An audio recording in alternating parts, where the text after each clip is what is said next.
बिस्मिल्लाहिर्रहमानिर्रहीम। तो आज हम पढ़ेंगे प्रेपोजिशन। इंग्लिश में जो प्रेपोजिशन यूज़ किए जाते हैं उनका इस्तेमाल कहाँ कहाँ पर होता है सेंटेंस में, वो किस तरह के सेंटेंस में होता है वो देखेंगे। सबसे पहले ओन का यूज़ देखेंगे, फिर इन का यूज़ देखेंगे। इसी तरह प्रेपोजिशन और भी बहुत से होते हैं जो कि हम नेक्स्ट वीडियो में डिस्कस करेंगे। आज जस्ट ओन और इन के बारे में पढ़ेंगे। सबसे पहले देखते हैं ओन को। ओन के लिए सबसे पहला जो यूज़ है हम करते हैं पर या के ऊपर, यानी कि अगर जुमले के अंदर पर या के ऊपर आ जाता है तो हम क्या यूज़ करेंगे, ओन। ओन अच्छा, यहाँ पे फॉर एग्ज़ाम्पल के ये जो पेंसिल है, ये जो पेन है ना, पेंसिल कह रहे हैं, तो ये किसके ऊपर पड़ा है, नोटबुक के ऊपर पड़ा है। तो हम इसका क्या, इसकी इंग्लिश कैसे बनेगी।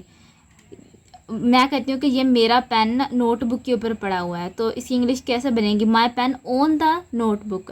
यानी कि ये जो मेरा पेन है ये नोटबुक के ऊपर पड़ा हुआ है, तो इसके लिए हमने क्या यूज़ किया, ऑन यूज़ किया, my pain on the notebook.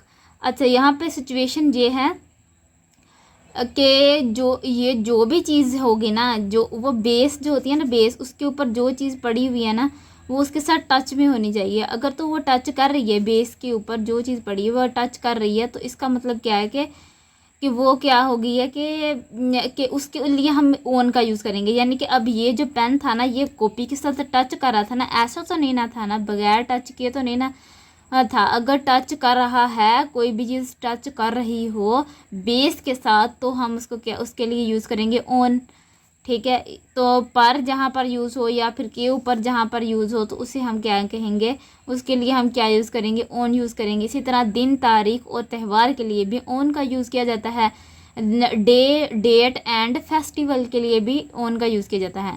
For example, I will come on Eid, I will come on Monday, इस तरह से। अच्छा, तो यहाँ पर जो दिन है ना, मैं मंगल वाले दिन आऊँगी, I will come on Tuesday. त्यौहार है तो I will come on Eid. तो तारीख के लिए भी इसी तरह यूज़ किया जाता है ऑन को।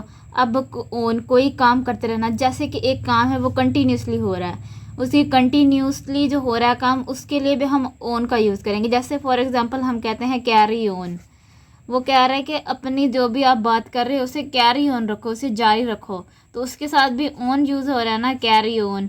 तो इस तरह से हम इसका ऑन का यूज़ करते हैं। नेक्स्ट मूव करते हैं, वो क्या है, इन। इन कहाँ पे यूज़ होता है, मे के अंदर, जब सेंटेंस के अंदर यूज़ होगा मे के अंदर। अब मिसाल के तौर पर हम कहते हैं कि मैं कहती हूँ कि I am in the room, मैं कमरे के अंदर हूँ।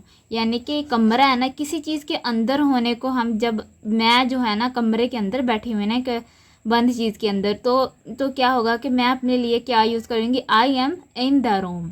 ठीक है, तो जो फिज़िकली तौर पर यहाँ पे होगा, और हम इमोशनली फिज़िकली, अब मैं फिज़िकली तौर पर कमरे के अंदर मौजूद हूँ ना, तो वहाँ पे किसका यूज़ होगा, इनका यूज़ होगा। इसी तरह इमोशनली तौर पर भी अगर बंदा किसी चीज़ में इन्वॉल्व होता है तो वहाँ पे भी इनका यूज़ होता है, किस चीज़ का, इनका यूज़ होता है।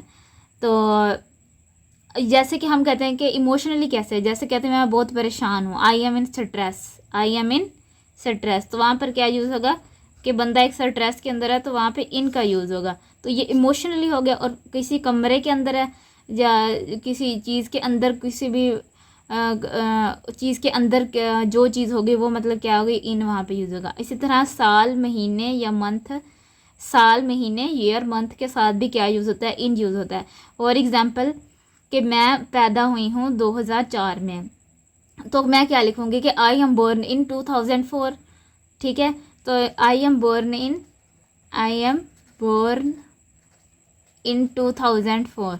तो अब ये जो साल के साथ ना जो चीज़ यूज़ हुई है, ये क्या है, इन क्या है, प्रेपोजिशन। और हमें पता होना चाहिए कि जहाँ पे साल जो आएगा, महीने का नाम आएगा, उसके साथ इन यूज़ होगा। ठीक है, तो आज के लिए इतना ही। ओके, अल्लाह हाफिज़।